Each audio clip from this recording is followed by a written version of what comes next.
So physical well-being is really important because when things don't go quite so well, um, it creates all sorts of worries. So recently, and I'm happy to share a personal story, is I had a head MRI because I was suffering some unusual headaches and dizzy spells, and I'm just not someone that normally has either of those things really.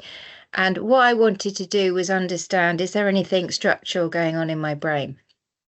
Um, and that was really important from understanding my physical health, because I think we don't think enough about how our physical well-being and our mental and an emotional well-being kind of interconnect. Well, the good news is that I've been told recently I have an unremarkable brain. That's good news because there's nothing odd going on in there.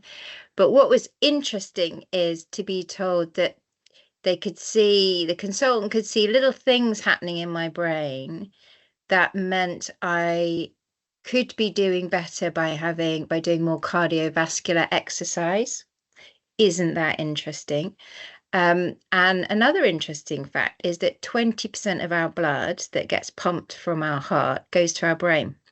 And the more that we get into our brain, the better it is for us. So you can, and then we also know that physical exercise produces lots of endorphins around our body and in our brain and helps us feel um, better, manage life stresses better, helps us sleep.